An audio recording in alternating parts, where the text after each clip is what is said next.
All right, welcome to the 20th in our series on the Middle Eastern and North African Islamic history. Today is going to be the Ottoman Golden Age, part one. Part two will come in about a month. And for those of you who are unfamiliar, we have rules.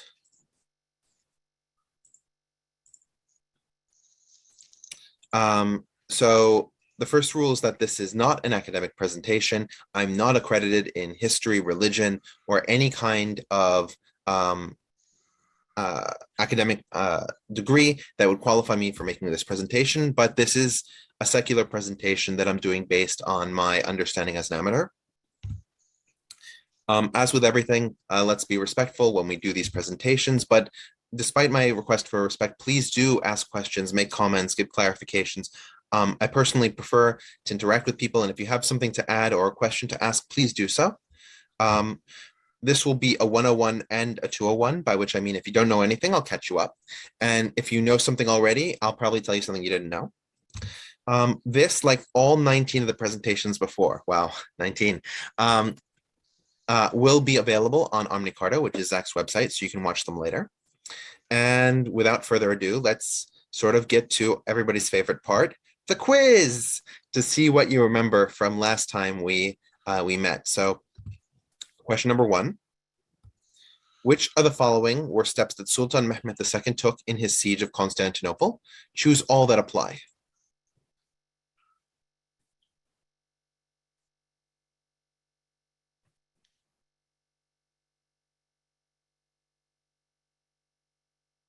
Okay. B. B is one right answer, yeah. He did the naval fleet, right? Sorry, which letter is that? C, he did drag boats over the behind Galata. I actually have somebody in the comments who has B, C, E, and F, and those are the correct answers. So well done, Haruki. You've been paying attention. So he did not invade Serbia before besieging Constantinople. He invaded Serbia afterwards. So A is false. B, he did acquire those massive cannons from Orban, the Hungarian. He did drag his naval fleet overland. He dragged between 69 and 72 ships, depending on your count, over Galata in order to bring them against the sea walls of Constantinople. Greek fire was used by the Byzantines to defend themselves, not by the Ottomans, so that's why D is false. E is true. In fact, many of his border regions were very porous, and he relied on peace treaties he had made in 1451 with the Karamanids, for example, in order to prevent an invasion. F, he did build Rumeli Hisara, the castle in the European side of the Bosphorus, as part of his initial invasion. The Anadolu Hisara, the castle on the Asian side, was built by Bayezid I. And G is false because he hated Chandarla Halil Bey and eventually would execute him. One question. On B, was there one cannon or more than one? There was more than one, but it was one model. He had three of these cannons. Okay. Yeah, when it comes to technology like that, the usual term they use is pattern as opposed to model. And a model implies that you've got drawings and reproducible parts and stuff like that. I don't know if he had drawings. I would suspect that he did because he gave presentations. What I'm talking about, the Americans started doing it in the mid-19th century. Do you want to put on Jeopardy? Yeah. Why don't you go on? No. So right, essentially make one cannon, then you make a whole bunch of other cannons that are similar to it. Yeah, exactly. All right, so question number two. What was Vlad III Tepes' most famous exploit from the Ottoman perspective?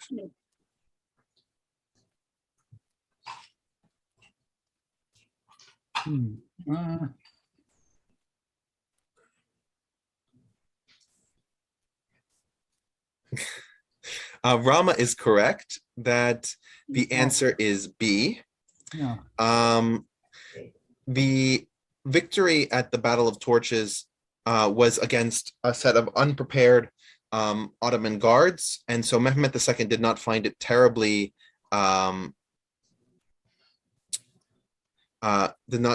see it as terribly indicative of power or good planning. Anybody could have taken those guards down without the warning that they would have had normally from an adversary, and Romania had been a vassal state. So A is false. B is correct, as Rama pointed out. Right, he was seen as barbarian for executing Turkish politicians and the forced to be impaled. Mehmed II actually is stunned by the level of barbarity there, which leads to his invasion of Romania and his unseating of Vlad III Tsepesh for his brother Tselfromos, the handsome, right? So C is false because Juraj Brankovic was defeated by Mehmet separately in Serbia, had nothing to do with Vlad Tsepesh, and the defenses of the princely court did not hold up well. Mehmet II was able to destroy them. All right, question number 3. Which of the following battles that Skanderbeg fought against the Ottomans did he lose?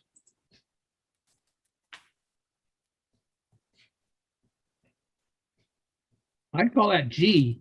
Yep. He died of old Howard, age. Howard, He died paying in power of attention. old age. What's that? Yep, exactly. The only reason that Albania eventually did lose is because Skanderbeg died of natural causes in 1468. There were a couple Albanian losses like Svetigrad or Berat, but those losses were explicitly when Skanderbeg was not on the field. And his failure to be in those places is what really caused those losses, and he would then have to win several victories to try and recover whatever had been taken by the Ottomans in those battles. All the battles above, A through F, are victories of Skanderbeg's. Some of them against impressive odds. Almost always he had less than half the amount of forces that the Ottomans had, but he understood the geography, he understood the new style of war and fighting, and was incredibly mobile. So he was able to defeat Ottoman wave after Ottoman wave against him. Okay, question number 4. Which 3 of the following were the key minority religions recognized in Constantinople?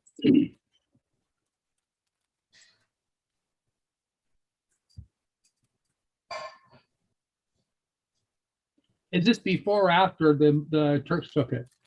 This is after the Turks took it. Okay. Is it B, D, A has and to be F? there. Right.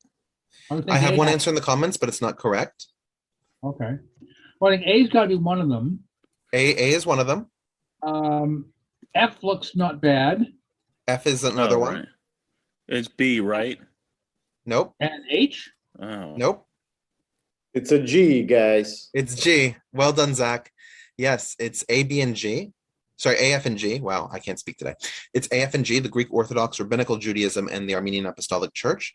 The other religions did exist within the territory of the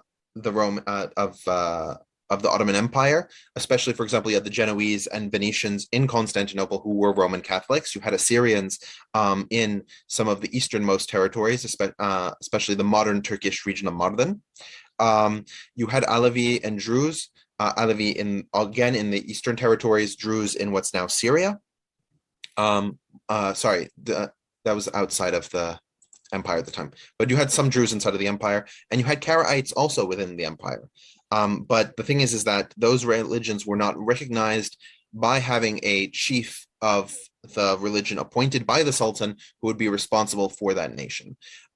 Although the millet system, which is what this system would eventually evolve into, wasn't declared at this point, these leaders were effectively running their religions as a millet, which meant that they had their own courts, they had their own internal organization, and they were able to basically take care of their own affairs and taxes separately from the Muslim citizens of the empire. All right. So we talked about the conquest of Constantinople, how this fundamentally changed the dynamic because now Mehmet II was in charge of a contiguous territory from Rumelia, the Ottoman Balkans, to Anatolia. And we talked about how when he created this new capital, right, that he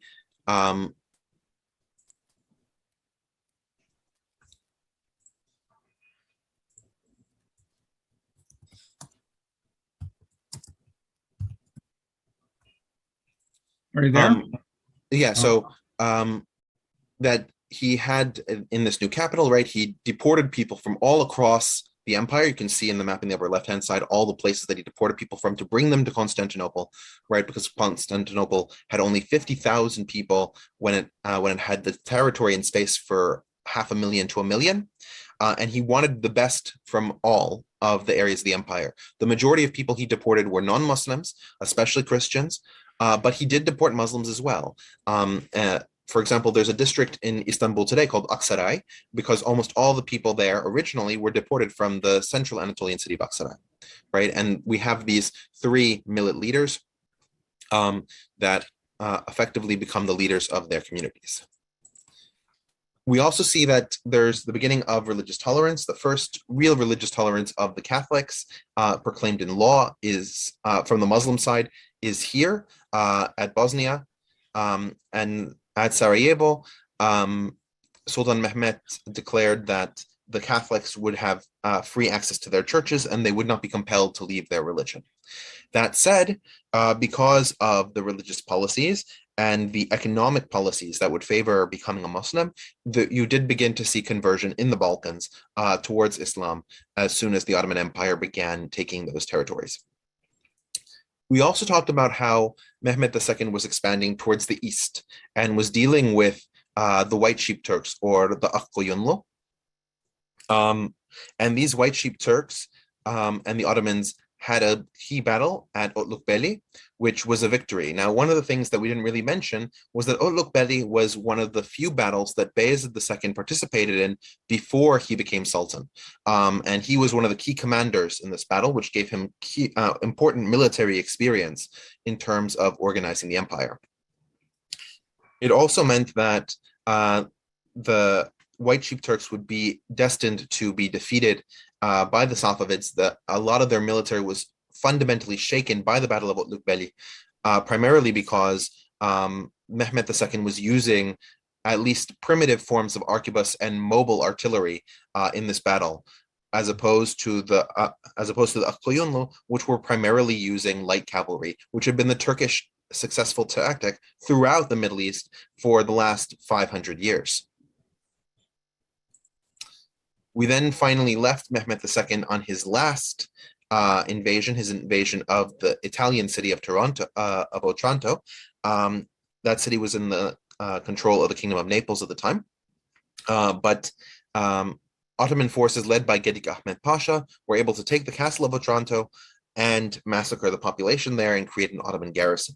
So this is what Bayezid II inherited when he came to power in 1481 upon his father's death. Right, so, but one of the difficult things is that when Bayezid II came to power in 1481, it wasn't so clear that he was going to be the Sultan.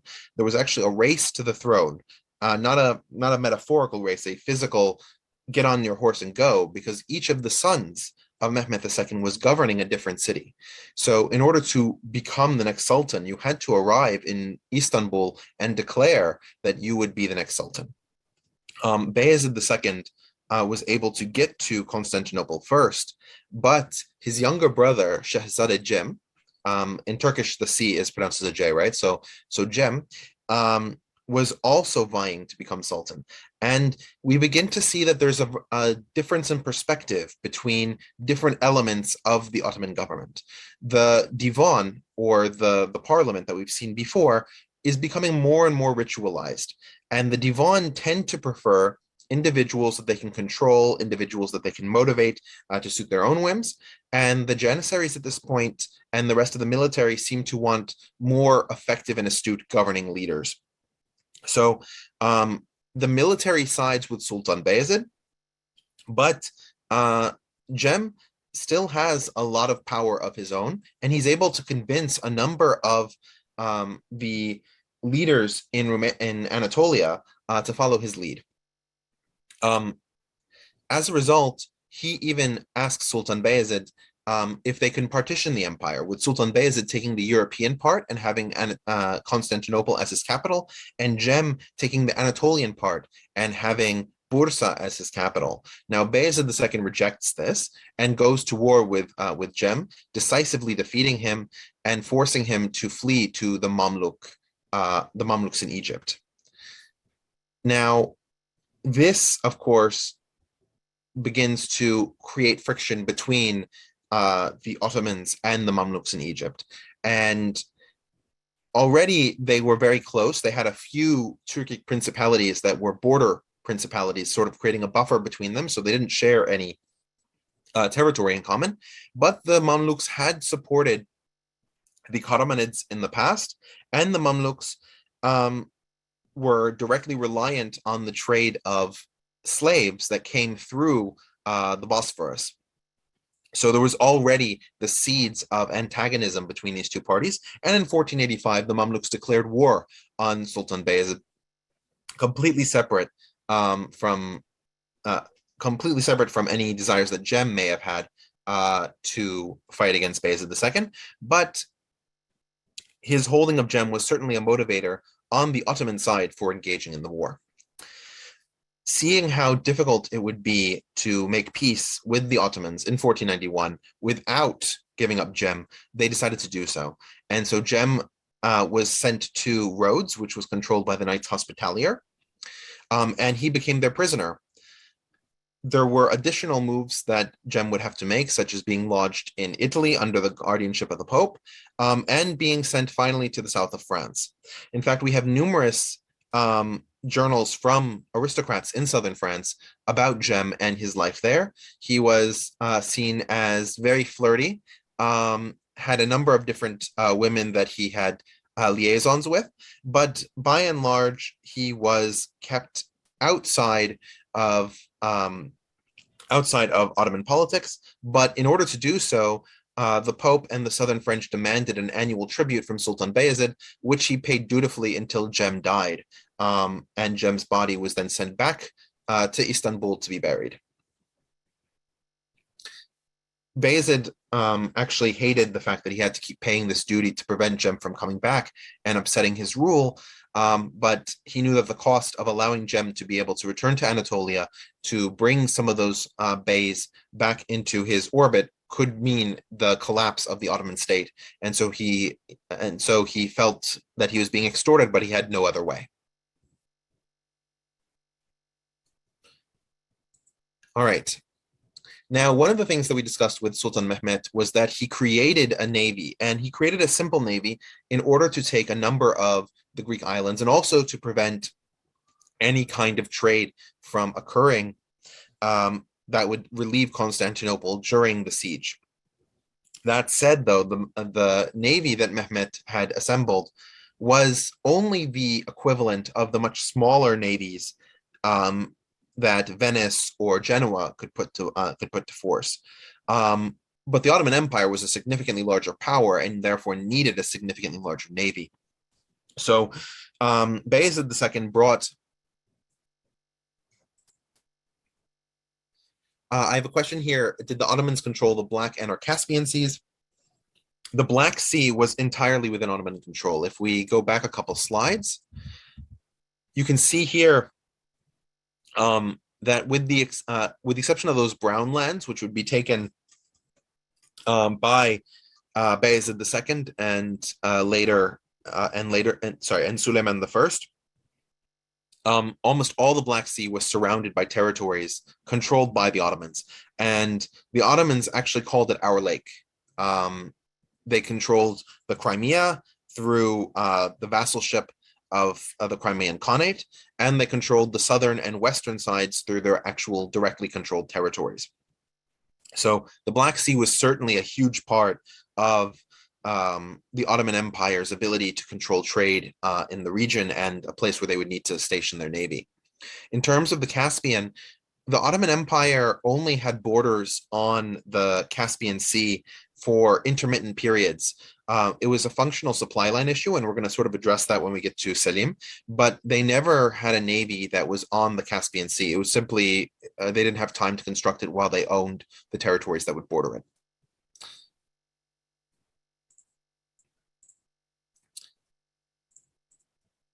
So but in order to build this navy, he needed a naval admiral, and so he appoints this man named Kemal. This suffix reis is a Turkish version of the Arabic rais, meaning president or leader. So we're going to see that almost all naval commanders will have this suffix reis, which should be understood sort of to mean like admiral. So it's not actually his name. So Kemal was sorry, I have another question, and it's, were the Mamluks able to get new slaves from the east because they were the Ottomans' enemies? It was actually very difficult for the Mamluks to get slaves as soon as the Ottomans took Constantinople. The flow of slaves was lessening, although the Ottomans did allow the trade to continue as long as they were given a cut.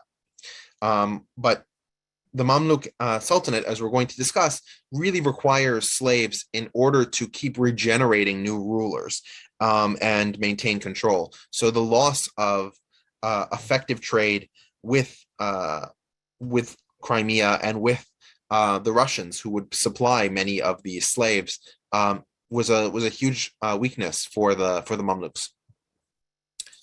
So Kemal decided that he was going to model his ships on what he saw in Europe and create modern flagships that were similar to the Portuguese naus, and also similar to the older carrack style. We don't see the caravel, which has the three-pointed sail, in the Ottoman fleet at this point. So it's an older style of ship than what the Portuguese were sailing with further west. But in terms of the Mediterranean, these were the ships of the line. And in 1495, he builds the ship called Göke. You can see a model of it on the right-hand side. It was his flagship and was part of the large-scale fleet. Now, one of the things you can notice if you look at the sides of the ship is that it actually still has oars. The ship was piloted by both using the wind on the sails, but if the ship was going through an area that was more narrow, or it was going through an area where the wind was unreliable, they would pull down the sails and row the ship. And it required a massive amount of manpower in order to move these ships. They were not easily maneuverable. That said, they were incredibly effective.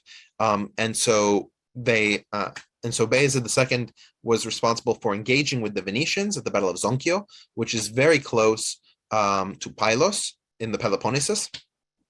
And in that Battle of Zonchio, decisively defeated the Venetian fleet.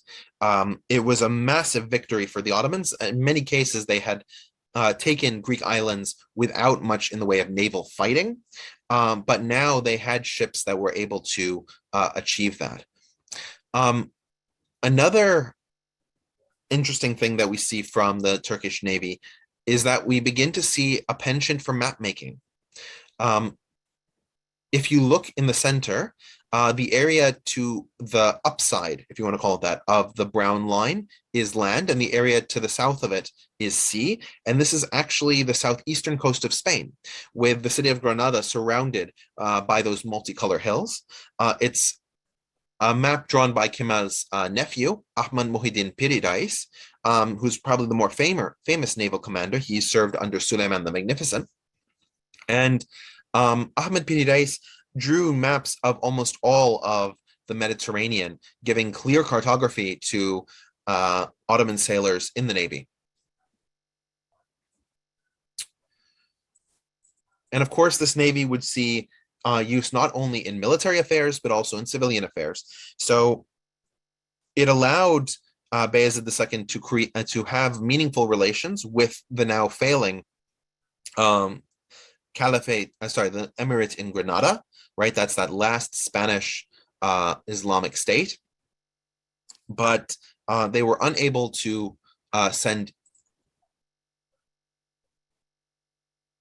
I don't know if Ahmed Piridais mapped Antarctica, referring to the question. If he did, that would be pretty incredible. I don't think he got outside of the Mediterranean. I'm confident he didn't, but I've seen some articles. There are some people that claim he did. There's a map that looks like Antarctica. It's possible. I don't know enough to opine. But it is actually a reputable person. That's interesting. That's something I didn't know. Yeah. So Bayezid II,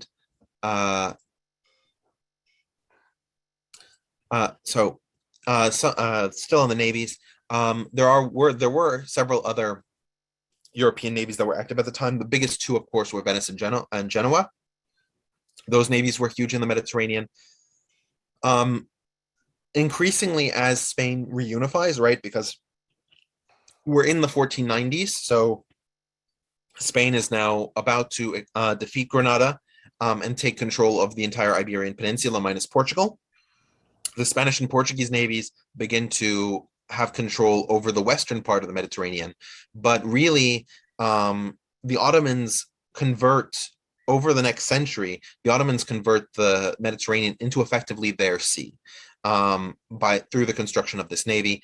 Of course, it will happen in waves. It's not immediate, but by the mid-1500s, during the reign of Suleiman the Magnificent, the Ottomans and the Corsairs, who were loyal to the Ottomans, were the dominant force in the Mediterranean. The Portuguese and Spanish navies are much more of a threat, especially the Portuguese navy, once you get outside of the Mediterranean.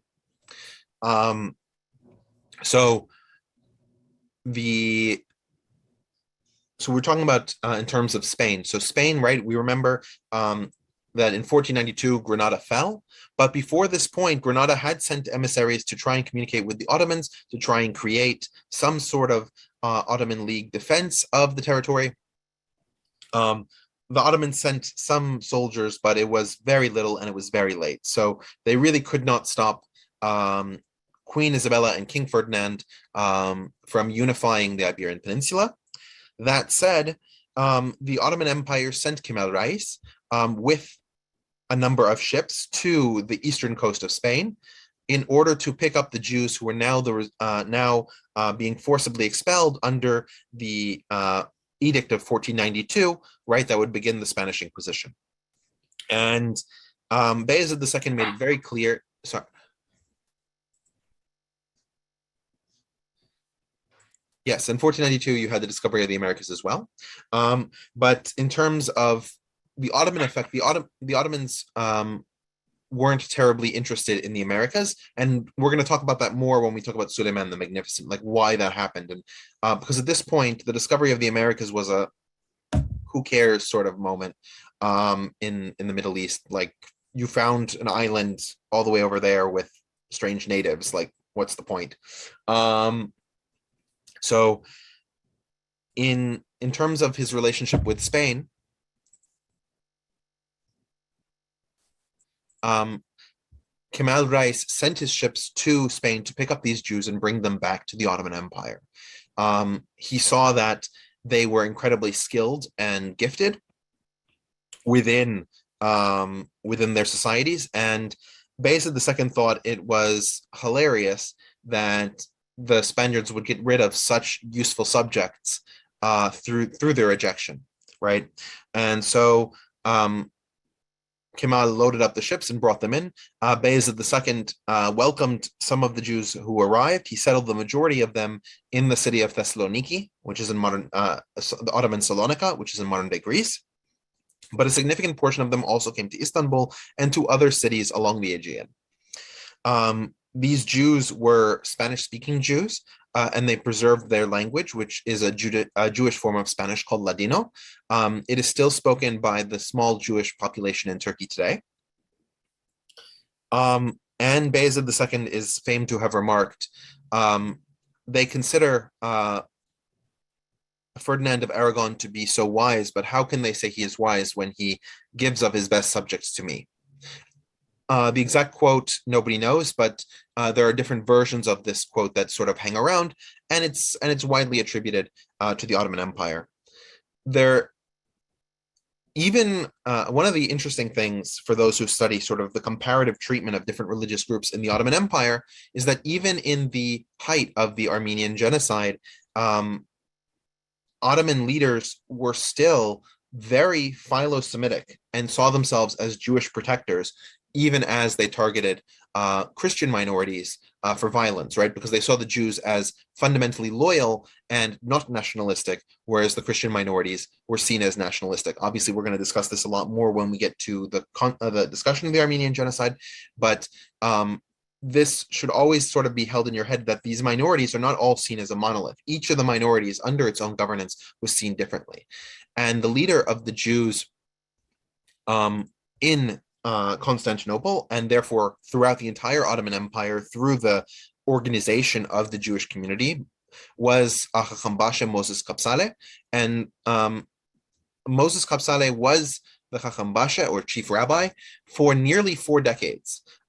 Which meant that he had a very close relationship to Bayezid and was one of the chief reasons that Bayezid opened his arms to the Jewish community. We also know that throughout history, we have numerous cases where Jews would meet with Ottoman Muslim officials to protect their rights and secure their particular laws being applied to their community. So you have actually, this is a miniature of a Jewish delegation meeting with an Ottoman official, making this in particular is on a question of taxation, because Jews had to pay specific taxes to the Ottoman Empire, like any other minority group did. And the Ottoman official would listen to them and either answer or not answer their pleas at his disposition. Rich, have you heard of this guy, Hayreddin Barbarossa? I'm actually going to talk about Hayreddin. Okay. It's just that his period of activity is in the 1510s, so I'll cover him with Selim. Hey, Richard. Yeah. You mentioned something about just quick. You mentioned something about the Christians being seen as subversive, and I noticed that was a pattern in history where the Roman pagans saw the Christians as subversive, and even the Armenians, according to some people, may have adopted Christianity as a way of rejecting Zoroastrian or Persian imperial influence. So who knows? Well, I mean, again, this is something that we're going to discuss more when we get to the Armenian genocide, but the Jews in the Ottoman Empire were generally non-Zionist or anti-Zionist throughout the period that the Ottoman Empire existed, right? The Ottoman Empire stops existing in 1923. And because the Jews represented no nationalistic threat, whereas almost all the Christian communities of the Ottoman Empire had manifested some degree of nationalism in the late 19th century and the early 20th century, the Armenians being a late but non-exception, the threat of nationalistic uprising from the Armenians was a non-zero possibility, whereas with the Jews it was a zero possibility, at least from the position of even the architects of the Armenian genocide, like Mehmet Talat. We have conversations that, for example, that he made with the U.S. ambassador, Henry Morgenthau, and Morgenthau was a Jew. And Mehmet Talat actually once said to him, "Why do you keep talking about the Armenians? Why do you keep talking about the Armenians? You're a Jew. The Jews are fine here." So you can see this sort of very different perception of the different minorities based on their legal and social position in the Ottoman constellation of minorities. Not to throw anything in the way of anti-Semitism or anti-Christianity, but I think there was a hierarchy in a later, before the Ataturk, right? I think, and correct me if I'm wrong, Rich, I think Jews were almost at the bottom of that hierarchy in Armenians. I wouldn't say that. I would say that Sunni Muslims had certain legal and social rights that Jews and other minorities did not have.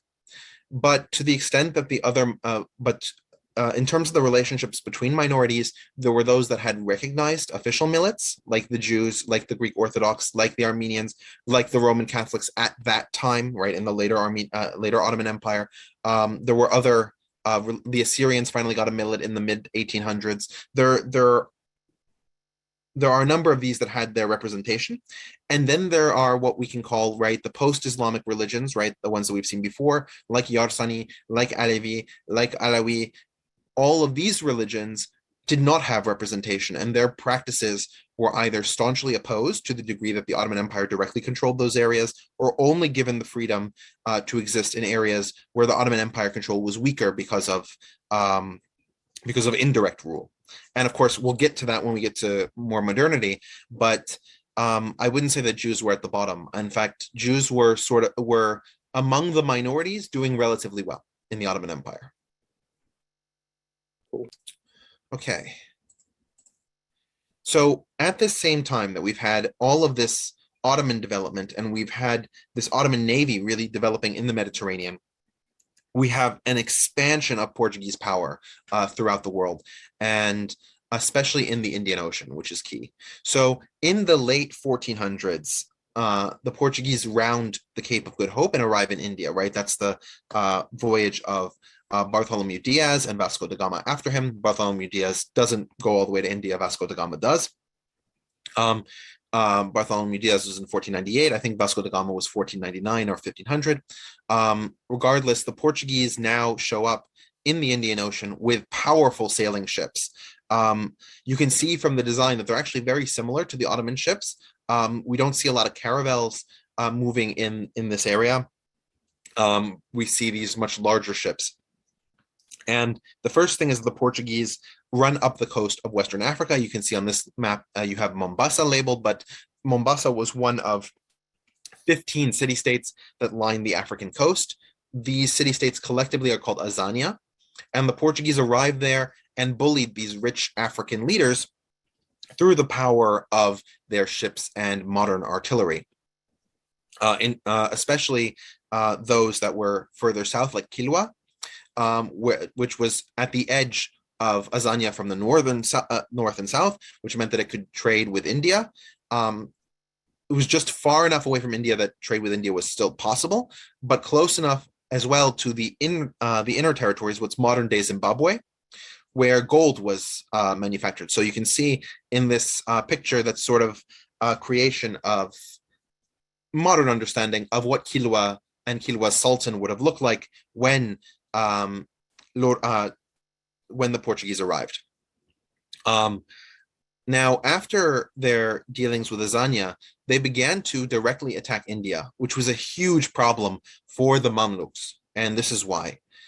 We've talked about the Mamluks buying slaves from Russia and from Crimea in order to create that Mamluk slave army, right? They had to keep bringing in these slaves who would be part of that army, who had that nomadic experience that was key to running the cavalry divisions. But in order to do that, they had to have money. And so what they did is that they traded with India, specifically with Gujarat, and they sent their ships there, picked up spices. They brought the spices to the Mediterranean, where they had favorable trading relations with the Venetians and with the Genoese. And that money was what they used to fuel the repetitive purchasing of new slaves. So the Portuguese cutting in on this trade was absolutely disastrous to the Mamluks, because it would prevent them from having that source of revenue in order to acquire new slaves. So we end up seeing the Portuguese muscle in. In 1508, they 1508, they begin a fight against Gujarat and the Mamluk fleet, and at this point the locals win, right? The Gujarat fleet is successful, but the Portuguese came back with more ships, and at the Battle of Dio in 1509, one of the most decisive naval battles in history, right up there with Trafalgar or the Battle of Tsushima, the Portuguese thoroughly destroy the Mamluk fleet and the Gujarati fleet and form their own castle in Dio, forcing the submission of Gujarat to Portuguese authority. They also begin to build colonies on the Indian mainland, like Goa, in the subsequent decades. The Portuguese taking of this trade put the Mamluk Sultanate in a very weak position, because they would need to generate the revenue in order to maintain their empire. And now the trade was impossible. The victory at the Battle of Dio was directly the responsibility of the Portuguese admiral, you can see in the upper right-hand side, Afonso de Albuquerque. And Afonso, after this, was responsible for ruling Goa and a number of other Indian territories that were taken by the Portuguese. All right. So one of the things I just wanted to remind people of, right, in Eastern Anatolia, we have these religious minorities like the Alevi. And these Alevi are not terribly loyal to the Ottoman Sultan, because the Ottoman Sultan, right, is privileging Sunni Islam. As we've been moving through the different decades and the different sultans, we've been moving from a more ecumenical sort of Muslim in name, but sort of more open in practice leadership, especially under Osman and Orhan, where religion was not that central to their rule. We've been moving towards people who believe that they are true pious Muslims, right? Mehmet II believed himself to be a Muslim. We know that, for example, when he took the Hagia Sophia, he converted it immediately into a mosque by covering up the mosaics and began to pray there. He consecrated it as a mosque. We know that Bayezid II was also very pious. So as we're seeing an increased elevation of Sunni Islam within the empire, we're naturally going to see more and more antagonism from those groups, especially in the eastern part of Anatolia, that are not entirely Sunni in their beliefs, that have these heterodox beliefs, like the Alevi. And so this will manifest in increasing conflict with the Safaviya. Now, we've mentioned the Safaviya before, but to sort of bring it back into perspective, right, you have Sheikh Safiuddin during the Timurid period living in Ardabil, Iran, which is the northwestern part of Iran. The movement becomes more and more heterodox within the Shiite world. This is a Shiite movement, and believes in the presence of the imamate and in the presence of their own divinely consecrated leaders. And so we have some of these leaders moving to destabilize the Ottoman Empire in order to convert it to Shiism. And the way that they do this is by working with nomadic Turks and either populating them further west into Anatolia or soliciting Turks that are already there with their religious beliefs. And so you have these nomadic Turks, right, the ones who are more prone to being Alevi, more prone to being open to Sunnism, starting to found a place in the Ottoman Empire during the reign of Safaviya Sheikh Haidar. And you can see his tomb on the right-hand side. Now, it wasn't just the Ottomans that the Safaviya targeted. You have to understand that the Safaviya were religious fundamentalists who believed quite seriously that every Muslim in the world should be Shia, and therefore they organized jihads against both Christians and secular Muslims. If you look on the upper right-hand side, you can see Haidar fought against the Shirvan Shah. The Shirvan Shah was the ruler of what's today Azerbaijan. He was a pious Sunni Muslim, and he fought against Yaqub Beg. Yaqub Beg was the leader of the White Sheep Turks at that time. Again, the White Sheep Turks, also Sunni Muslims, and it took Farukh Yasar and Yaqub Beg to defeat Sheikh Haidar at Tabarasan. It was a key military victory, and Sheikh Haidar was killed in the battle.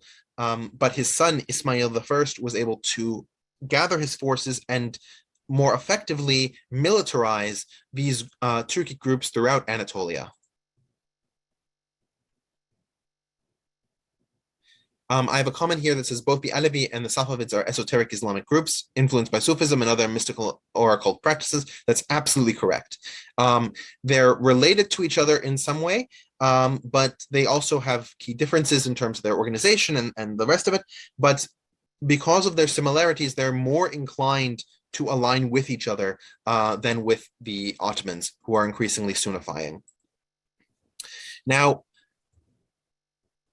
in 1511, you have a number of these nomadic Turks who are living within the borders of the Ottoman Empire, who rise up in defense of the Safaviya. And east of the Ottoman Empire, this has already started. In the territory of the White Sheep Turks, you have these Alevi and Shiite, mostly Shiite though, local people called Qizilbash. And they call it Qizilbash because their heads were red, right? Qizil is the Turkish word for red, Bash is the Turkish word for head, so Qizilbash are redheads.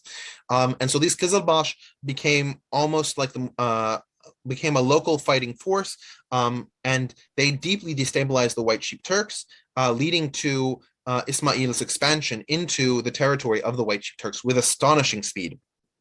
And this meant now that the Safaviya were the direct neighbors of the Ottoman Empire. And these Kizilbash became influential in further converting Turkic tribes, nomadic Turkic tribes within Anatolia, to the Safaviya belief system. One of these local leaders who had been converted was named Shakulu, and Shakulu in 1511 launches a rebellion against the Ottoman state. For a number of reasons, the princes under Bayezid II was not known for being a terribly active ruler. He was incredibly passive. He would appoint people to take care of things, and by and large they would. His primary focus when he ruled was to balance the budget, because Mehmed II had exhausted the treasury in terms of all of his wars of conquest. That's why, for example, he retreated from Otranto almost as soon as the Kingdom of Naples challenged it, and didn't really embark on many conquests himself, which meant that the repression of this uprising would fall to his prince, Ahmed. But Ahmed was not terribly interested in going to war with these groups. So their influence actually expanded. And there are even questions about whether Ahmed was in league with the Shakulu rebellion, with the thought that perhaps he could take over the Ottoman Empire at their behest. This meant that other princes of the empire acted more quickly. One of them in particular was Selim, who was the fourth son of Bayezid II, and was given the governorate of Trabzon. If we remember, Trebizond, right in that northeastern part of what's modern-day Turkey, is right on the border with what was formerly White Sheep Turk territory, now Safavid territory. And Selim, guided by his mother, Aisha Gulbahar, you can see her on the lower right-hand side, because he was very young, but Aisha inspired within him the strength to go forward. He invaded Safavid territory and helped to put down the Shakulu rebellion. The defeat of this rebellion effectively meant that the Shiites of the Ottoman Empire were now seen as enemies of the state and allies of the Qizilbash and the larger Safavid state in Iran. Any questions on this? Because this is sort of complicated. Okay. So we now get to the last days of Bayezid's reign. Now, Bayezid is the first sultan of the Ottoman Empire who does not die while in power. And he won't be the last, but he is the first. And what ends up happening is that after the Shakulu rebellion, Selim and many of the Janissaries believe that Bayezid II might not be the right person to lead the Ottoman Empire anymore. The failure to respond to such a massive internal disruption in a serious way meant that he was no longer in a fit position to rule. So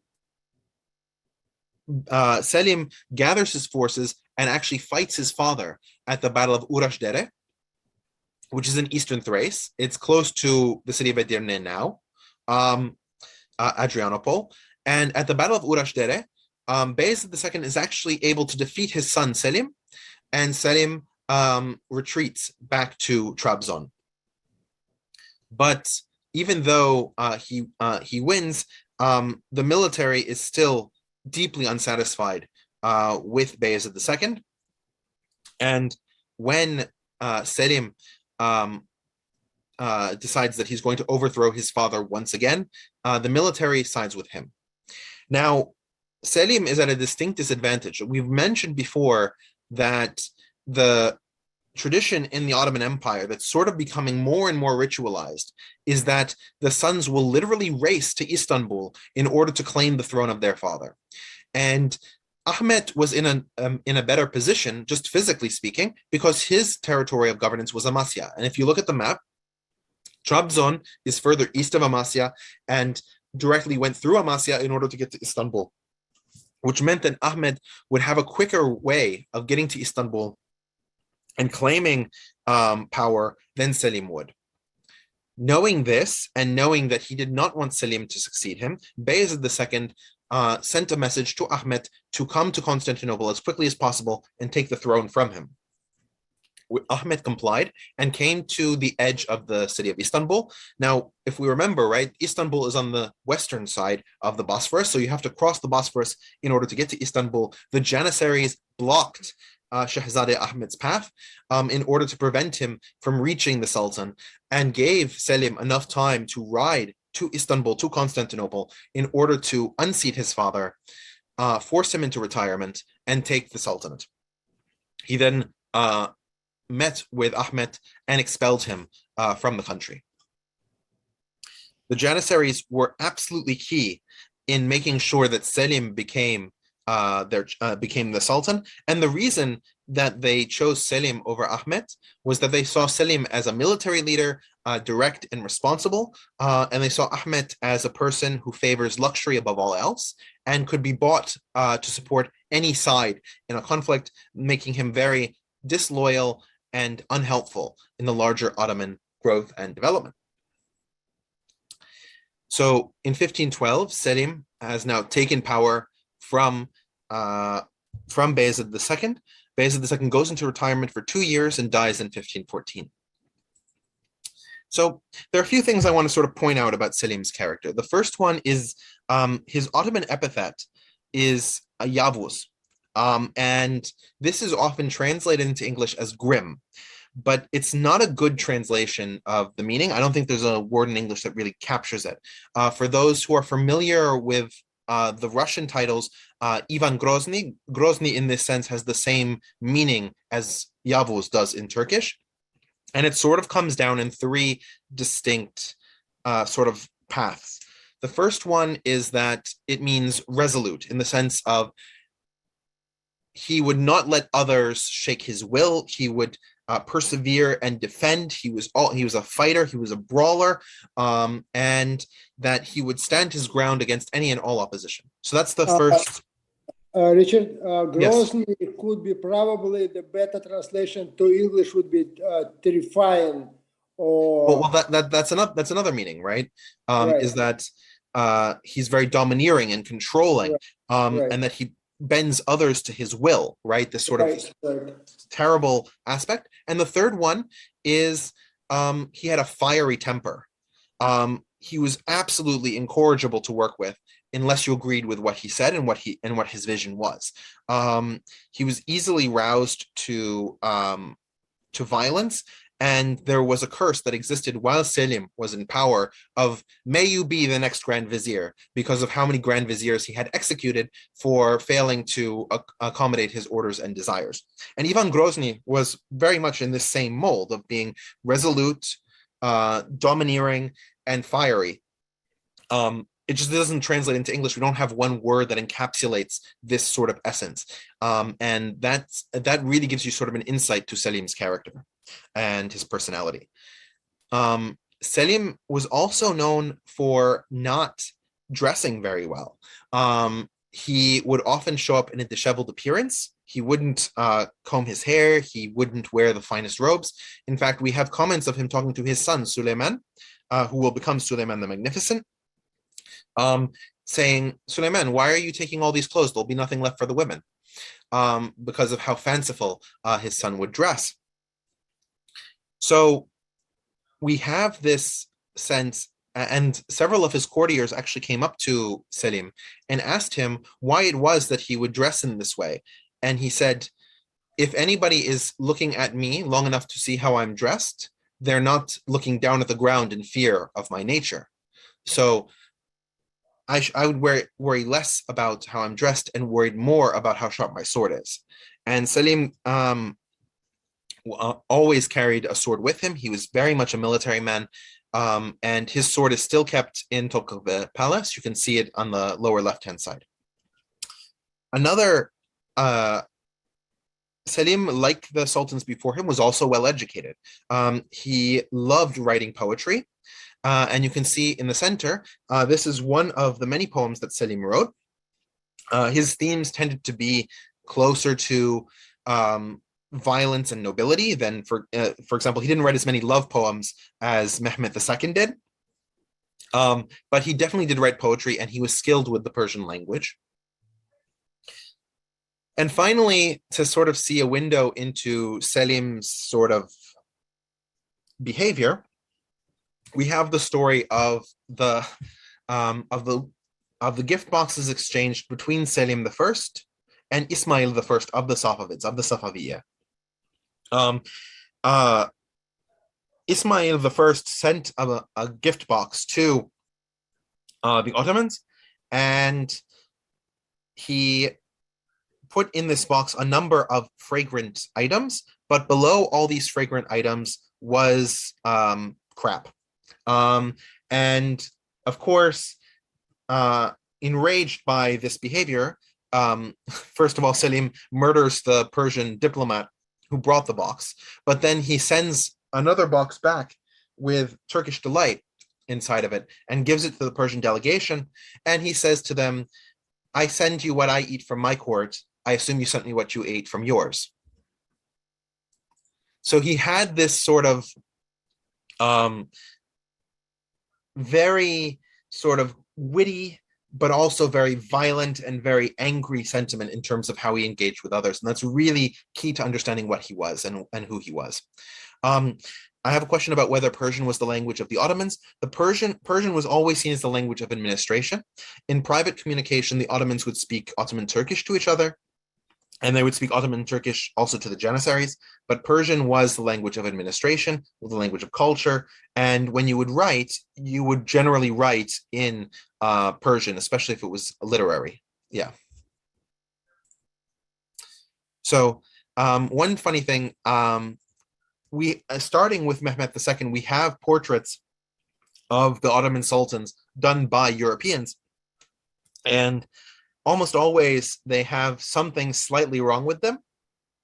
In Selim the Grim's case, we have no evidence that he ever wore an earring, but you can see in this very famous portrait that hangs at Topkapi Palace, he has that pearl earring.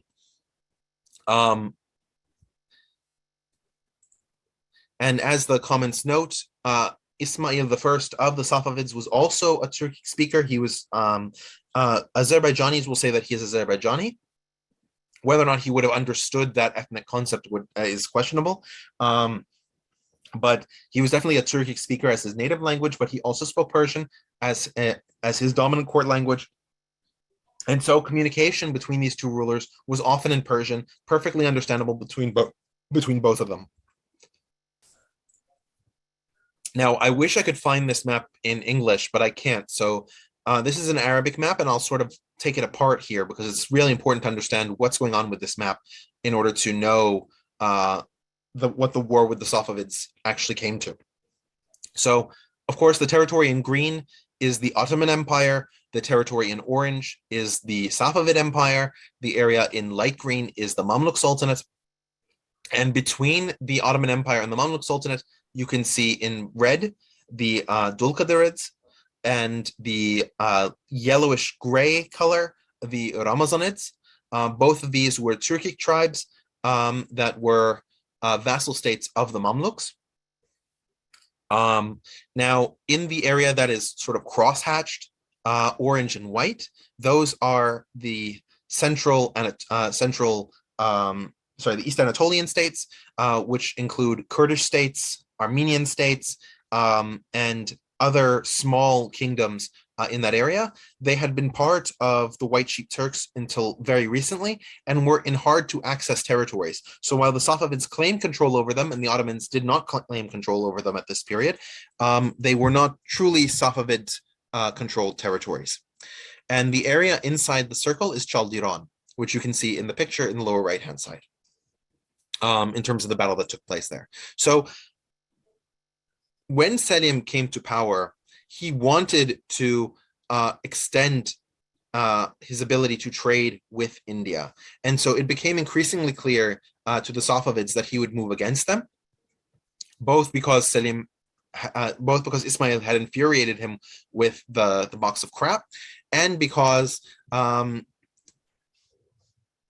Selim had been responsible for putting down the Kizilbash and the Shakulu rebellion, he already had a strong animosity towards the Safavid Empire. So that combined with Selim's desire to take over the trade with India meant that he was going to go overland through Persia, his goal eventually to have a border with India and therefore bypass the Portuguese naval ascendancy in the Indian Ocean. And so he began to march his forces along the red arrowed lines. You can see he went through the southern part of Anatolia, through the city of Konya, through the city of Karaman, through the city of Kayseri, Sivas, Erzincan, making his way through a number of these cities throughout Anatolia. As he moved through these cities, he required every Shiite individual between the ages of 7 and 70 to register on a list of persons. And as soon as he reached whatever village that was, he would have all of those people on the list executed. He was responsible for numerous Shiite massacres throughout the territory of the Ottoman Empire, under the belief that many of them could be or would be future Kizilbash. And he did not want the Safavids to be able to control territory within the Ottoman Empire. This idea that the internal revolts could be instigated by the Safavids was a sense that was particularly acute for Selim and for his key military leaders. They finally confronted the Persian forces of Shah Ismail in Chaldiran, which is at the very border today between Iran and Turkey. It's on the Iranian side, but it's very close to the border. And the Battle of Chaldiran went very similarly to what we talked about in the war against the Mamluks, in that Shah Ismail had a large contingent of light cavalry, effective at moving around the battlefield, but Selim had both light cavalry and the arquebus. You can see what an arquebusier looks like in the upper left-hand side. They used black powder and mobile cannons against the Safavids, resulting in a complete rout of Safavid forces.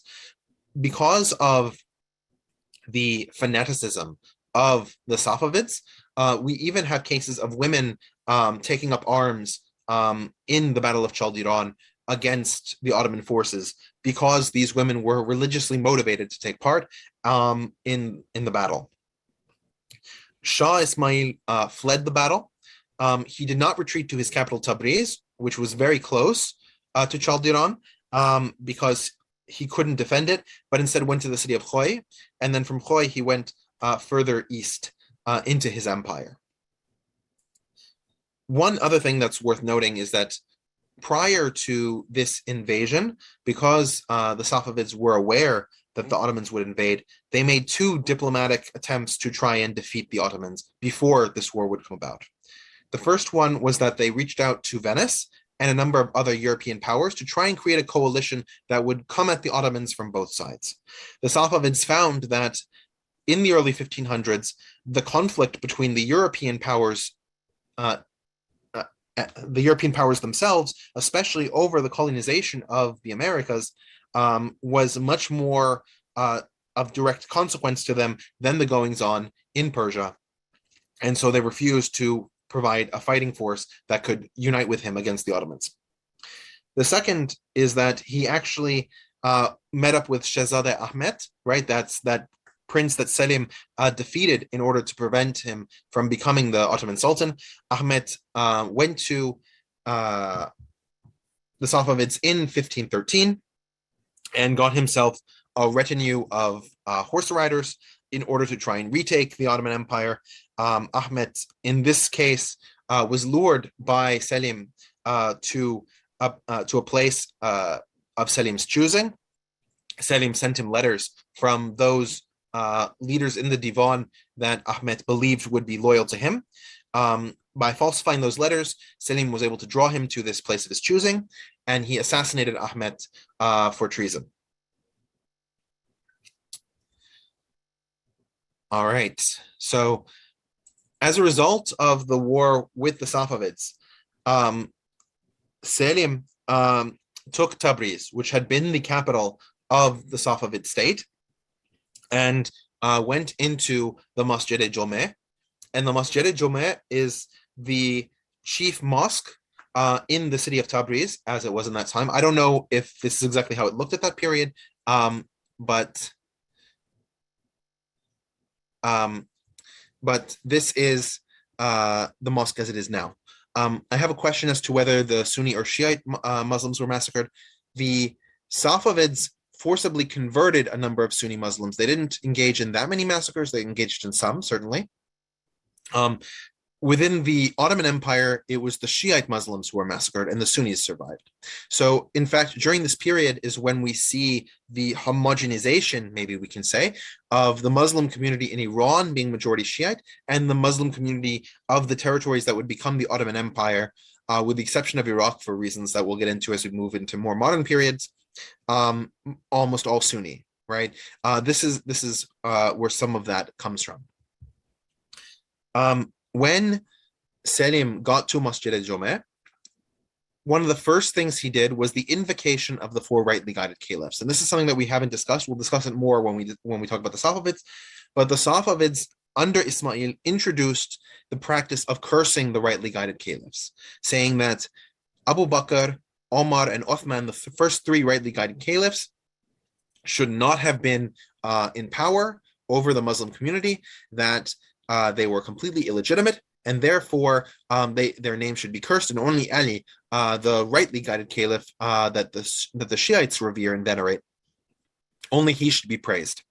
So Selim, demonstrating his pious Sunni heritage, forced an invocation back of the original style that would invoke all four of the rightly guided caliphs. And one thing to be entirely clear is that the cursing of the first three caliphs was Ismail's invention. We don't have Shiite sources from before this, from other Shiite communities, of the ritual cursing of the three caliphs. One of the difficulties, though, of staying in Tabriz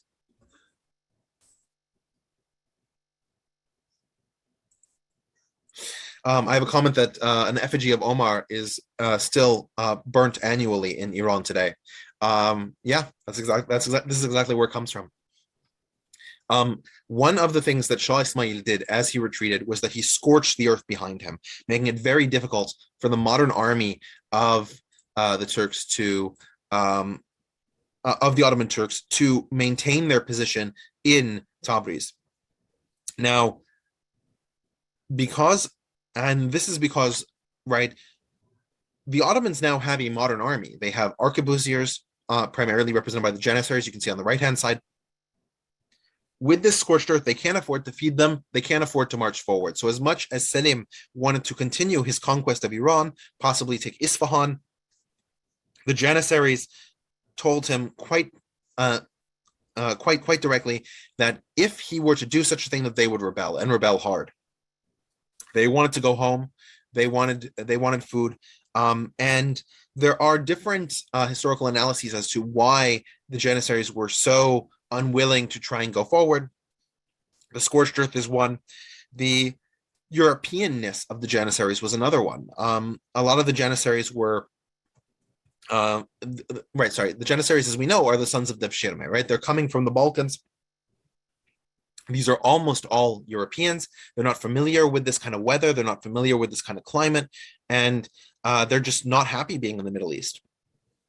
But whatever the reasons are, the Janissaries threatened to revolt, and Sultan Selim, not wanting to lose the support of the Janissaries, that's what's kept him in power and safe all this time. He decides to retreat back to the Ottoman Empire and give Tabriz back functionally to the Safavids.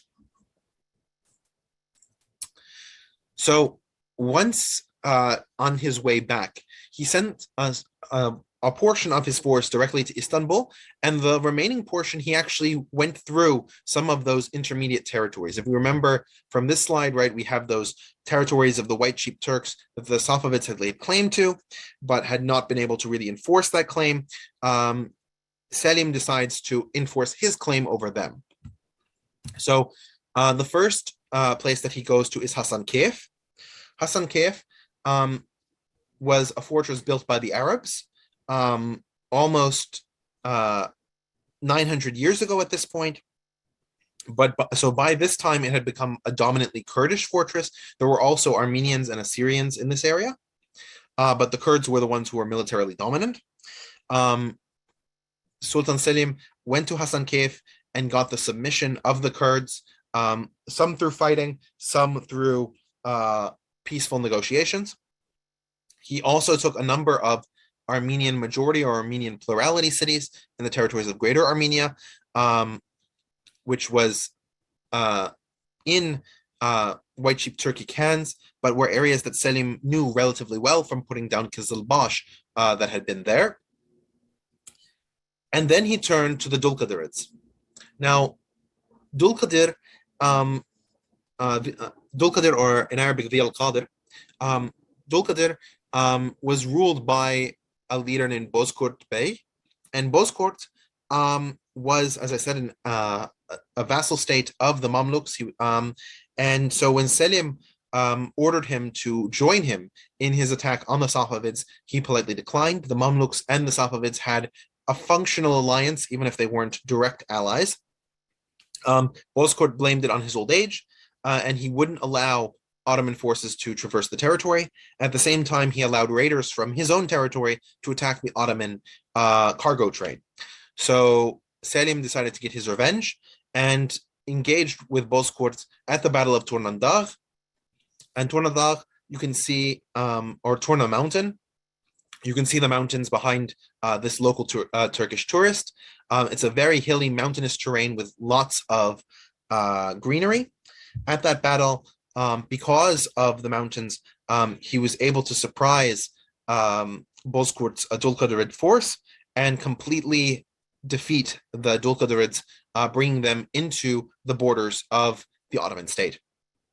We also have a number of different Arab, Assyrian, Armenian, and Kurdish groups in what's called the Jazeera, which is the area of northern Iraq between the Tigris and Euphrates rivers. It's a small part of Mesopotamia. This part of Mesopotamia was also taken by Selim on his way back to Istanbul to consolidate his victory after dealing with the Safavids.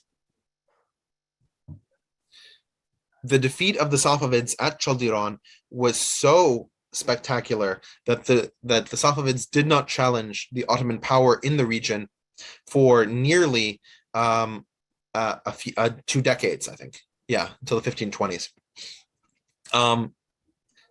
Now, Selim didn't just take territories in this area. He also conquered the city of Yerevan. He conquered a number of cities in the Caucasus as well.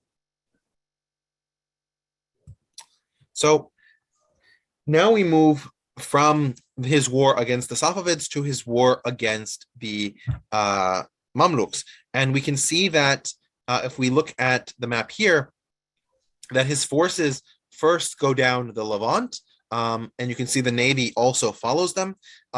They finally unify the Levant, and then later they move into Egypt. So we're going to follow the same sort of track. But we need to set up who the Mamluks were in the 1500s. We've already discussed that they had that disastrous war with the Portuguese, that they were unable to continue their trade. And so the ruler of the Mamluks at that time, which was Ashraf Kanso al-Ghori, and Kanso al-Ghori was a slave. We don't know exactly from where, but we believe that he was Circassian, as most of the Mamluk leaders at this time were Circassian slaves. So he was purchased relatively early in his life, and was trained at the Ghori school in Cairo, which is where he gets this suffix al-Ghori from. It's not his family name. It's from the military academy he served in. And he got power specifically because his predecessor, Tuman Bey, was incredibly violent as a ruler. He executed numerous people, was incredibly repressive. And so within less than a year of his rule, his subjects turned on him, executed him, and buried him, and appointed Ashraf Kanso al-Ghori as his successor. But now, with the loss at the Battle of Dio in 1509, Ashraf Kanso al-Ghori had a difficulty in terms of raising revenue. And so he extremely heavily taxed almost all of the empire, resulting in tax riots from as far north as Aleppo, as far south as Cairo. You had massive opposition to his rule from the local peasantry that were required to pay the taxes, and he had to deploy Mamluk soldiers in order to continually repress these tax riots. At the same time, he maintained and cultivated the good relations he had previously had with the Venetians. You can see a map of the Venetian, you can see a picture of the Venetian embassy in Damascus. In the upper left-hand side, this is a painting by Bellini. And because of the historic relationship trading spices, the Venetians were very much in favor of keeping the Mamluks in power in this region. They didn't want to spoil a good thing. All right. So when it comes to the relationship between the Mamluks and the Ottomans, the real casus belli really started when Selim defeated the Zulqadarids and incorporated their Turkic state into his Ottoman Empire. Because as remember, the Zulqadarids were a vassal state of the Mamluks, and so Qansu al-Ghori demanded that the Ottomans let the Zulqadarids free and be back in the previous status quo arrangement, or they would declare war. Selim offered a peace agreement between the Mamluks and the Ottoman Empire. Dulqadir would become an independent state again, but the Mamluks would have to renounce their alliance or quasi-alliance with the Safavids. And Selim sent this offer to Qansu al-Ghori. Qansu al-Ghori, however, did not respond well to this offer.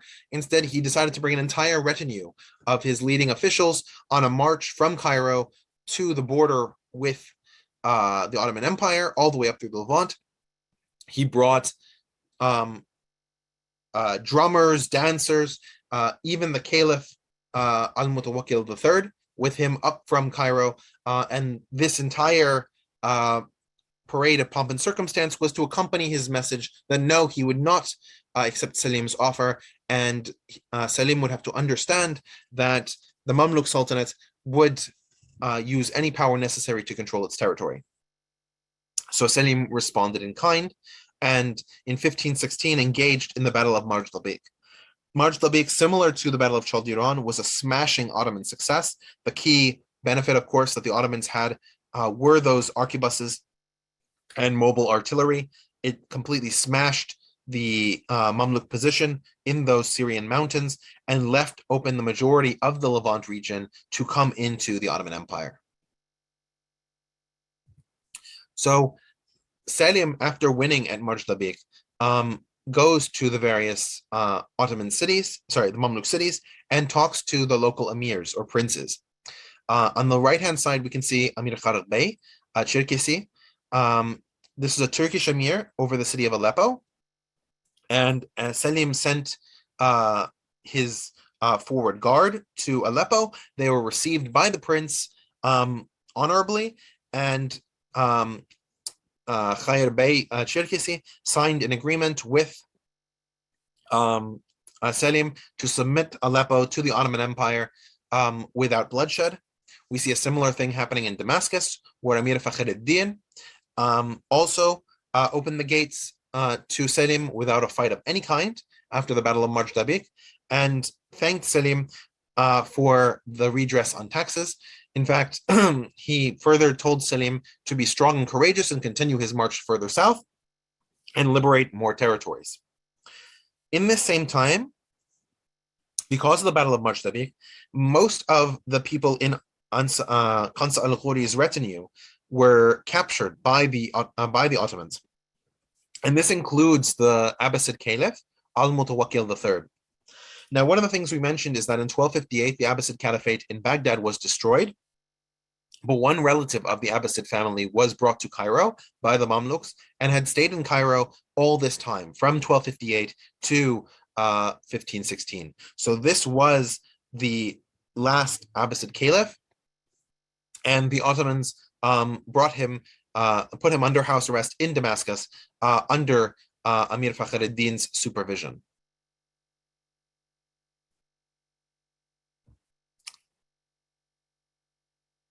One of the things that almost all of these emirs were very happy about when the Ottomans came to town was that the taxes would be significantly decreased from what they were under the Mamluks. The peasants would be much more favorably treated. And it seemed that Selim didn't have a direct issue, at least at this point, with the various minority groups that existed in the Levant. He didn't have issues with the Christians. He didn't have issues with the Druze.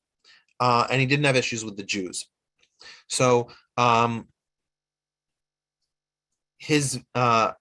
contrast, the Mamluks, especially in their later years, had become more and more repressive towards non-Sunni Muslims.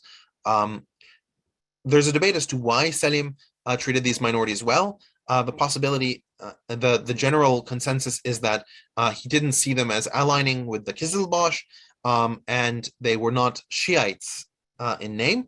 So he had a very different response to them.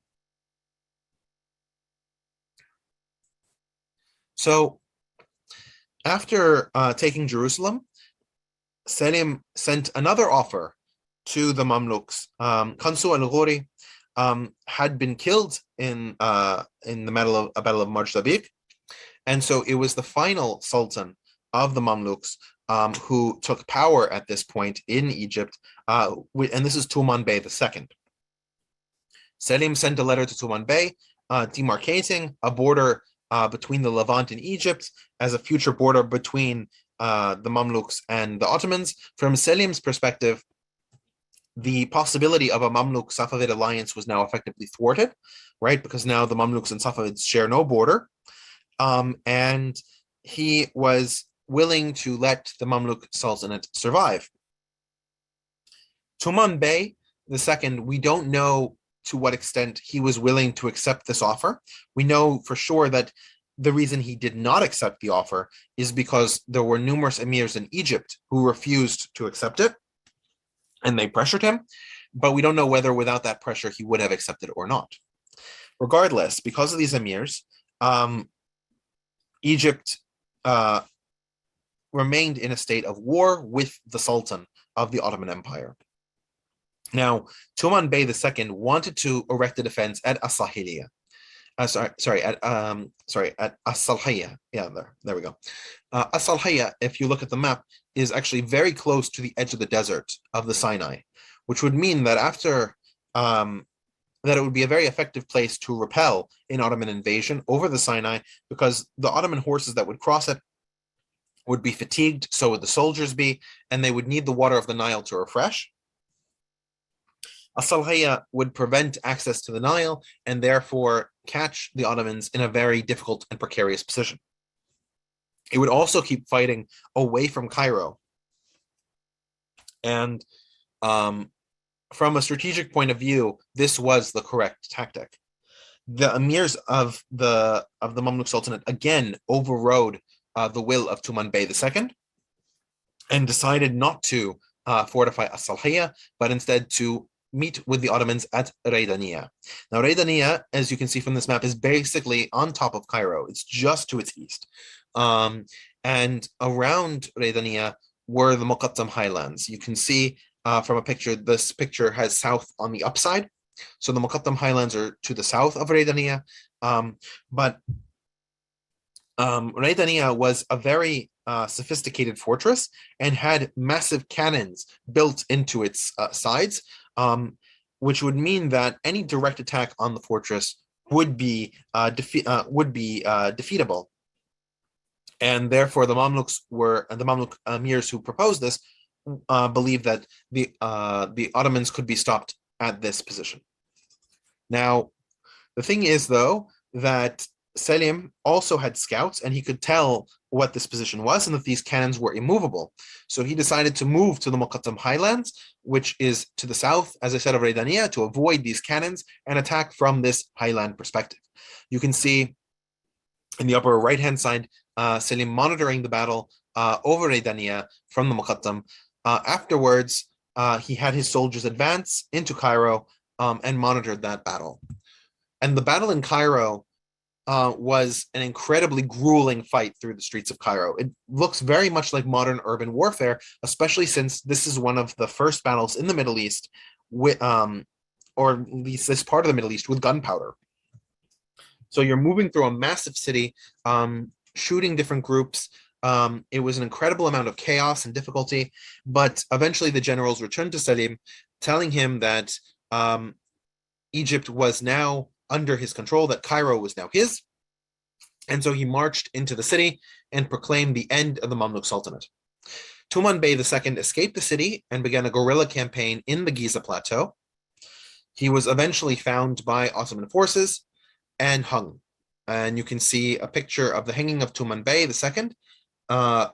When he was hung in 1517, that was the end, the final end of the Mamluk Sultanate, and all of the territories of the Mamluks slowly began to fall into Ottoman hands.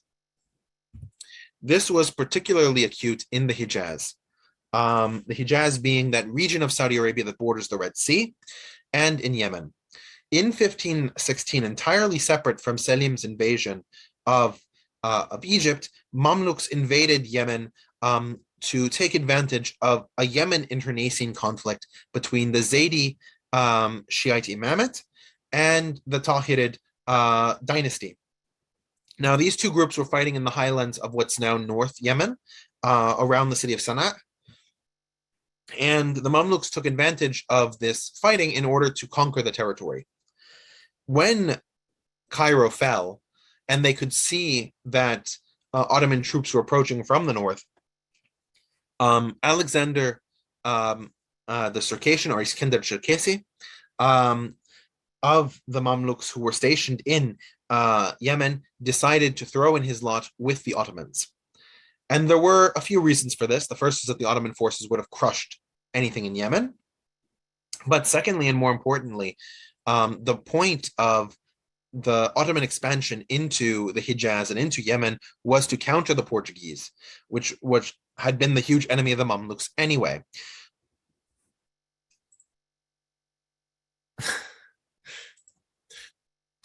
Yes, it's very, very reminiscent of what's going on right now in Yemen.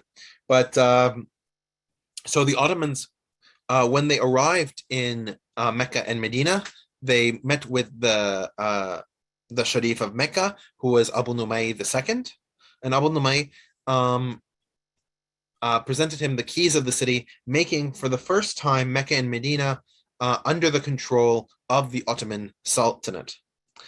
Because Mecca and Medina were under the control of the Ottoman Sultanate, Selim declared that he was now, among his many titles, right? Like he's not just the Ottoman Sultan, he also had the title Kayseri Rum, right? The Caesar of Rome. And another title that he took was the Caliph. He declared himself Caliph for controlling these two mosques. Now, this is the first time in history that somebody who is not from the tribe of Quraysh, right, Muhammad's tribe, has declared themselves to be the Caliph. But there's simply nobody with enough power to oppose this claim. And in fact, the title of Caliph is a title that the sultans of the Ottoman Empire will carry until the abolition of the Sultanate in 1924. So, but as much as this religious authority was something that Selim wanted, his real goal in taking the Hijaz was the city of Jeddah, which is a coastal city, and it was where the Mamluk fleet was stored to fight the Portuguese. He modernized the fleet and he put it under the control of a number of his generals and admirals from the Mediterranean in order to begin attacks on the numerous Portuguese forts up and down the Yemeni coast. And if you look at the picture on the lower left-hand side, you can see these number of these fortresses along the Yemeni coast that the Portuguese had established. The ones in yellow are Portuguese. The ones in purple are Arab-controlled.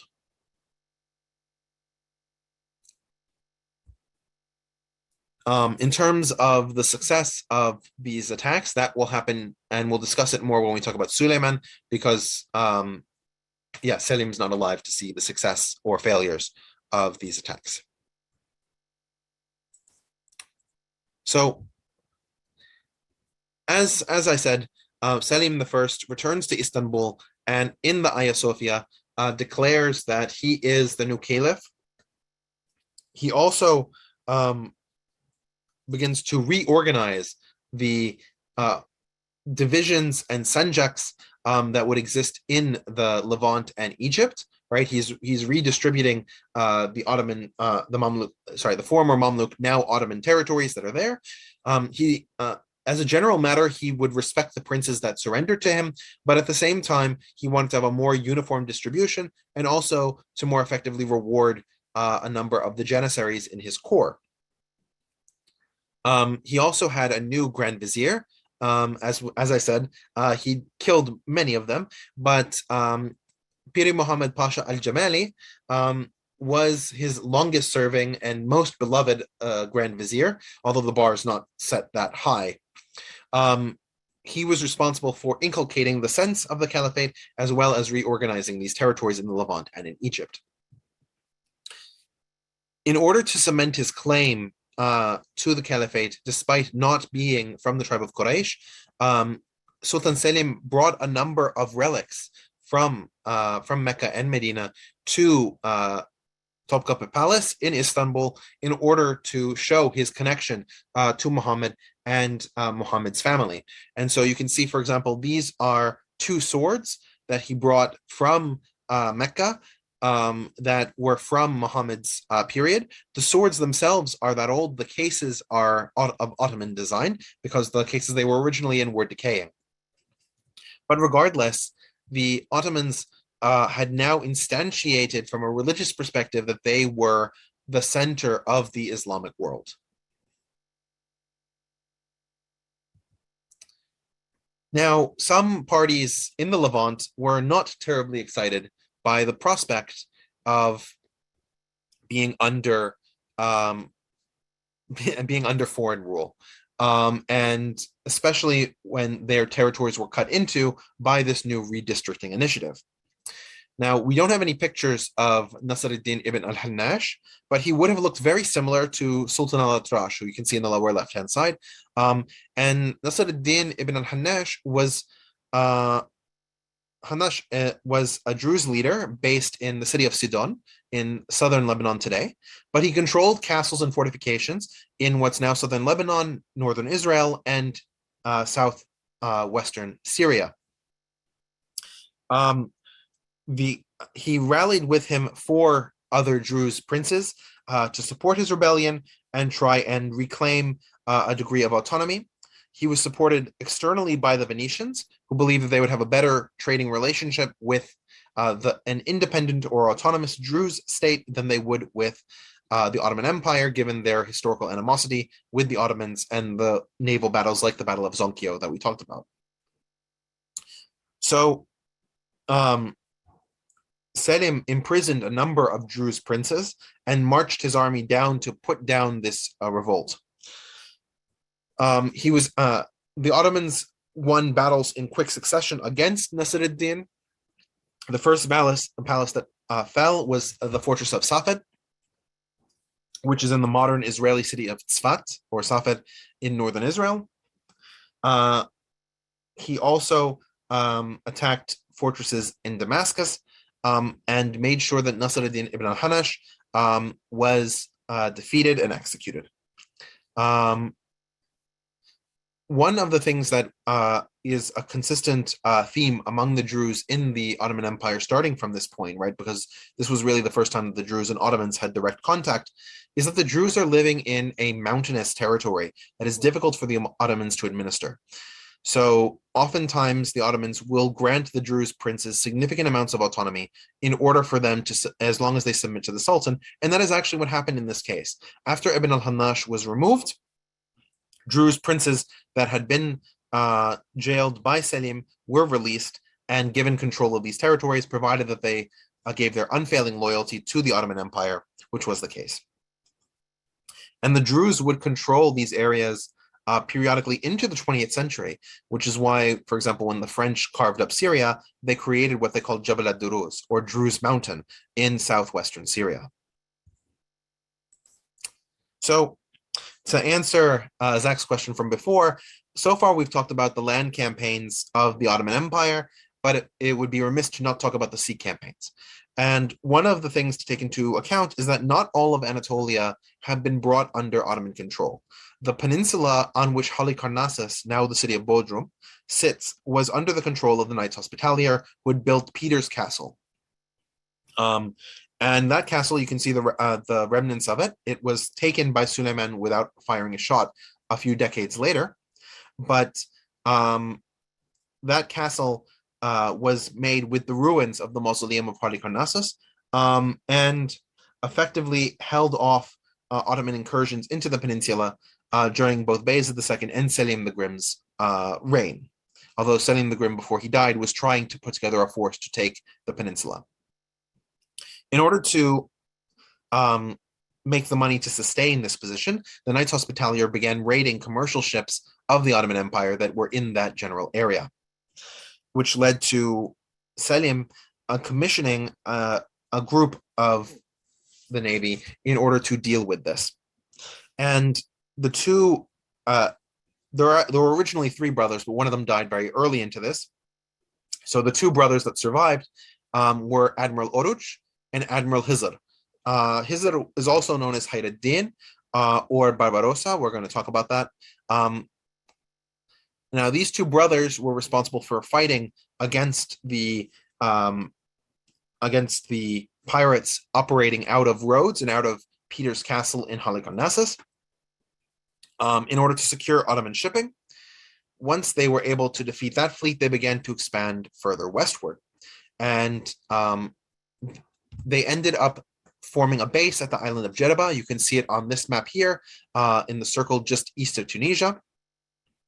So Oruç Reis was the dominant leader, and his brother Hayr ad-Din was the subordinate leader, right?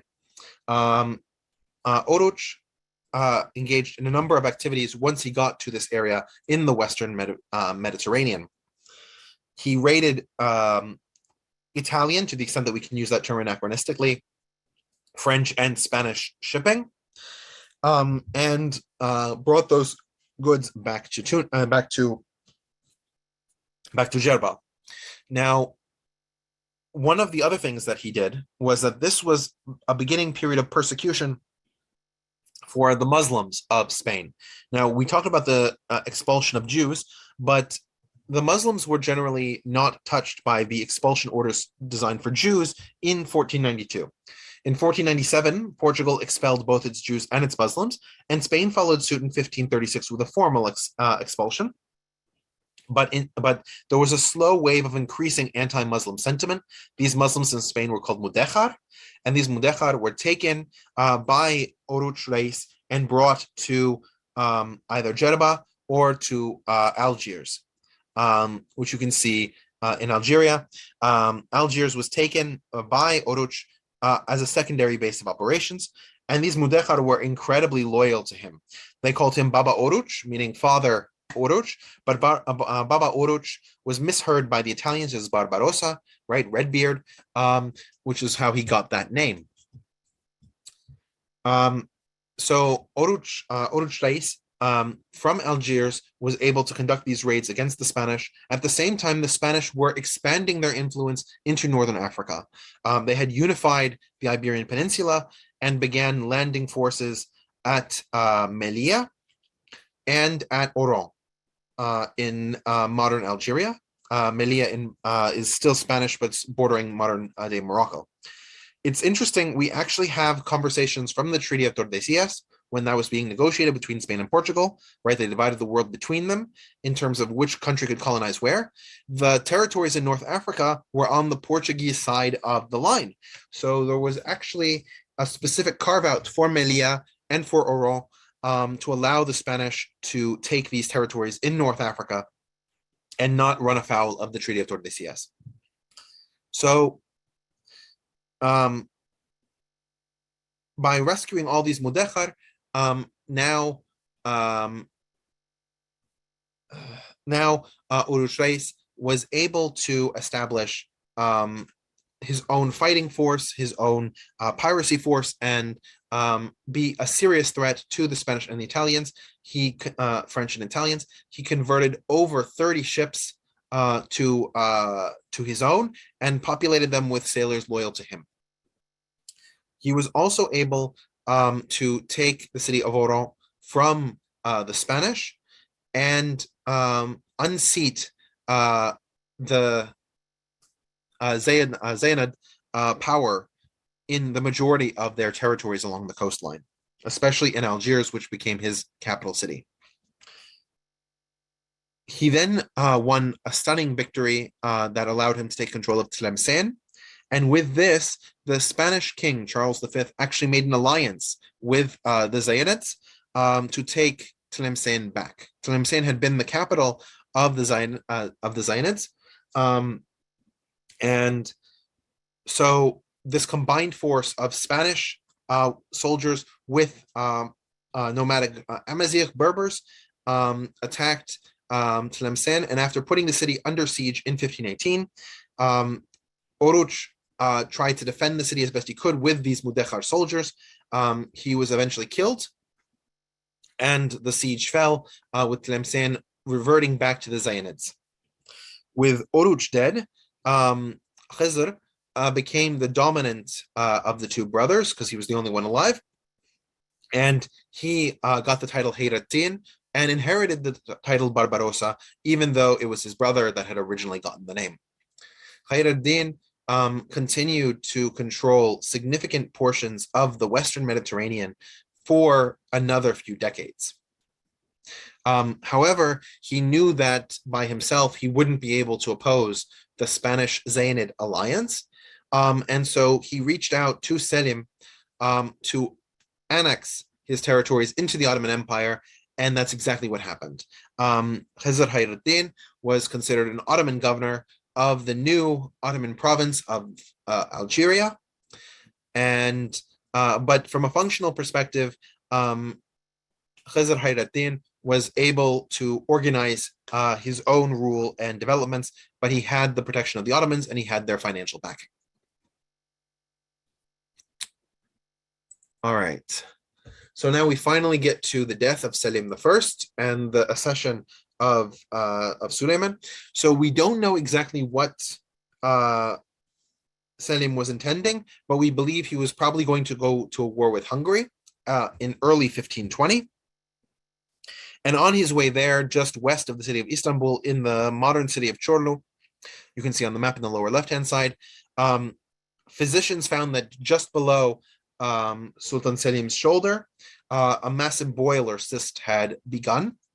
We don't know whether this was part of the general plague that was sweeping the region or whether it was a distinct disease that Selim I was suffering. Despite the best work of his physicians, Selim died relatively quickly from this boil and the associated medical procedures designed to ameliorate it. But his death was kept a secret until the body could be brought back to Istanbul, and Suleiman, who was the only male son, was the only male child of Selim. Selim had a number of daughters, but only Suleiman was his only son, so that Suleiman could inherit the throne. The body was buried by his son Suleiman in a mosque dedicated in his honor, which is Selimiye Mosque, which is still in Istanbul, Turkey, and you can visit the grave of Sultan Selim there. Suleiman was a very different person from his father, in the sense that he was raised in Istanbul in the high court. He was very much more of a cultural sophisticate, whereas in a way that Selim wasn't. Now he did have a bit of fighting ability, and we'll see that in the subsequent lecture when we talk about Suleiman. But the Janissaries were a little unsure about how effectively Suleiman would rule, but there was no other prince that could legally inherit the throne, so they stood behind him. And that's it for today. Any sort of questions or curiosities? No, I mean, Richard, first I want to thank you. It was an excellent presentation. I mean, just to add to it, I mean, first of all, there's a lot going on. So you guys want to rewatch it again, this is on the YouTube channel, which is called History of Fitness and Investing. You can just log in and check it out. But just to tell you the truth, Richard, when I went to Turkey, he has this amazing mausoleum built to him, Suleiman the Magnificent, and next to it, or a little bit away from it, is this famous, his wife, Roxolana from Ukraine, and it's just amazing how much respect he had for women, and I mean, particularly his wife. She was like his second hand, so to speak. Yeah, no. The story between Hürrem Sultan, who's generally known in the West as Roxolana, is a very interesting story. It was the first time in Ottoman history that the Sultan actually married a concubine of his who had given him as child. Typically, the concubines were not married because that would signal that they were of equal status. But Suleiman was in love with her, and so he elevated her to the position of wife. One of the things actually that I realized looking at the comments that I didn't mention is that Selim Bagrim's unification of the Mamluk Sultanate's territories with the Ottoman Empire made it for the first time the Ottoman Empire actually had a Muslim majority population. We don't know what percentage of Anatolia had converted to Islam, but it was around 50-50 by this point. We also know that Southeastern Europe was still majority Christian. So the Ottoman Empire that Selim inherited was a majority Christian empire with a significant Muslim minority, but still minority. When Selim conquered the Mamluk Sultanate, that wildly shifted. And also he more than doubled the territory of the Ottoman Empire by annexing all those Mamluk territories.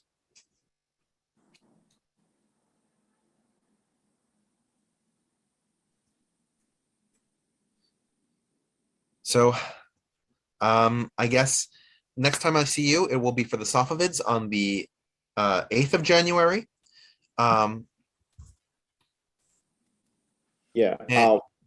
Rich, I have one question. Yeah. How many Moriscos and Moranos, which is the Muslim converts, and Moranos, the Jews, lived in Spain before the Inquisition, and then subsequently 1500s, throwing out. None of them lived before the Inquisition. The Inquisition was the reason why those groups came into existence, because before you could openly be a Muslim or a Jew. Now, there was discrimination and pogroms. Like, for example, there was a pogrom in Seville in 1391, but it wasn't illegal to be a Jew or a Muslim until 1492 and 1536 in Spain, respectively, and 1497 for both in Portugal. You start seeing these developments after these religions become illegal, and there were large numbers of them. The majority of people did not leave. The majority of people stayed. So because they had their lives, right? And so you even have entire communities where entire communities just converted to Christianity to avoid the possibility of expulsion.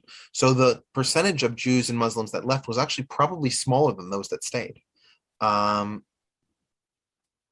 those that stayed are now indistinguishable from the rest of the Catholic Spanish population. There are some unique outliers, like the Jueta, which is a group of Jews on the island of Majorca who mass converted to Christianity in the 1430s. So when the Inquisition happened in 1492, they were already Catholic. So they weren't targeted, but at the same time, they were known as a community by their specific last names. And so they've been sort of cast out by the rest of the Majorcan population for being Jueta, even though they are pious Catholics at this point, most of them. Wow. So interesting. So many countries that even in Uzbekistan, they have a village or even a town that's converted, the Jews that converted to Muslim religion in 1500s in mass. They call them millah, and which basically in Salt. Right, exactly. it's basically you kind of like, neither here nor there type of thing. And Yeah. it was also cast out by the both Jews and Muslims, and kind of only married each other, and there was no intermarriages with other religions. And it's just it's crazy. Yeah, no, in the Ottoman Empire, and we'll see this when we get to the 17th century, there was a movement among the Jews of the empire called the Sabbatean movement, where they believed that a man called Shabbatai Tzvi was their Messiah. Those who, when Shabbatai Tzvi was captured by the Ottomans and given a choice of capital punishment or conversion to Islam, he chose conversion to Islam. And so some of his closest followers converted to Islam as well, believing that this was a message from Shabbatai Tzvi, that the future of the Jewish world would be to infiltrate Islam and then therefore end Islam and bring about the rise of the Messiah, or some other similar convoluted type of thinking. But when they converted to Islam, the Muslims didn't trust that conversion, and so they were called Dunmeh. And the Dunmeh community had unique Jewish traditions in their Islam for about 100, 150 years, but over time they basically become traditional Muslims. Despite that, they are very much part of Turkish conspiracy thinking to this day, in much the same way that Jews are part of conspiracy thinking in a lot of places. And no matter how many mosques the Dunmeh go to, how many times they show that they live perfectly Sunni lives, they can't escape this, similar to your Melech. Yeah. And then at some point, obviously we should discuss this.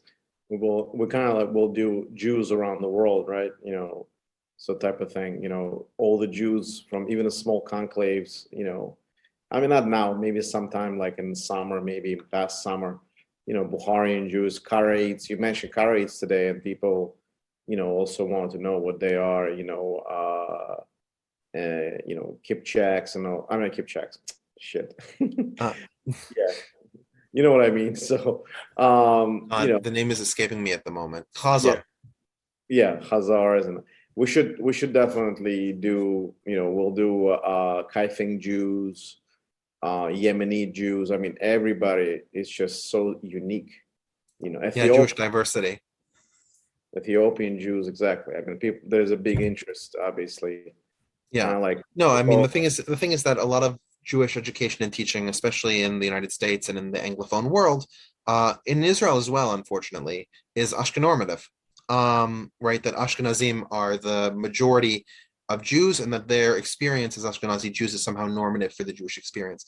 And to a certain extent, they are the majority, and so there's some truth to that. But the thing is that there are lots of Jews who don't have that Ashkenazi experience and actually have a very different experience of the past and of their Jewish religion and of their interaction with non-Jews and of pogroms, or the way they dress, the way they talk, how their communities were founded. There are a lot of different stories that fall outside of that Ashkenormativity.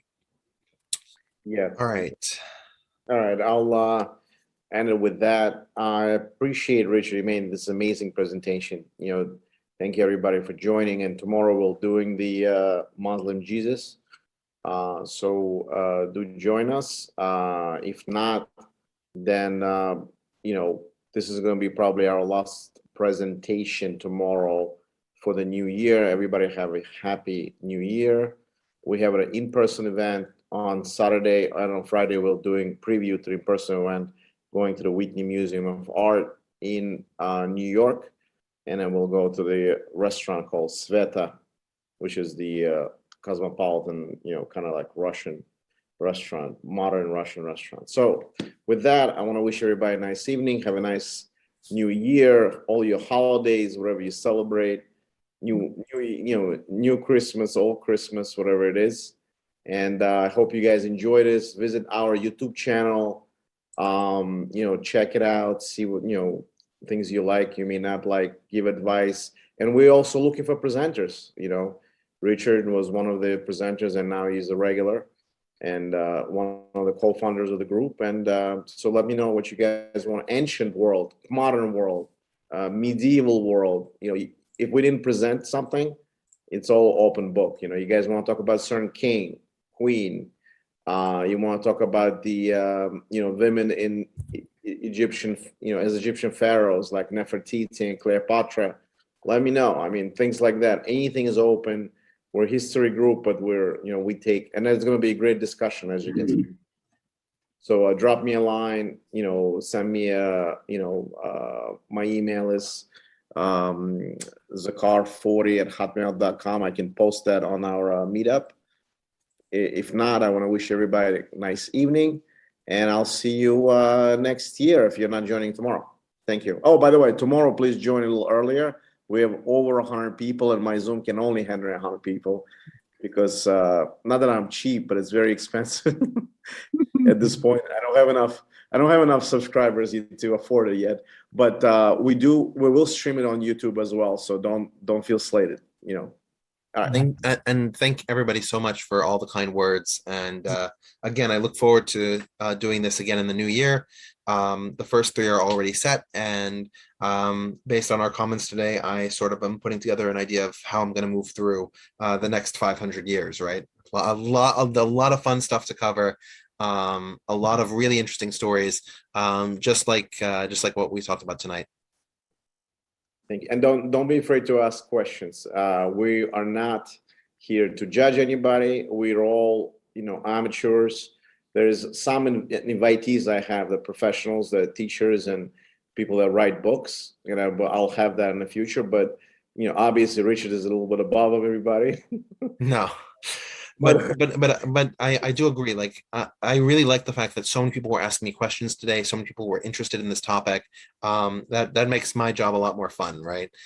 Because I know what I know, but I don't know what you want to know. So it's a lot of fun. Thanks, Richard, again. Thank you again. All right. Thanks a lot, Richard. Great presentation. Thanks Great. all. Have a nice evening, guys. Thank you. All right, see you.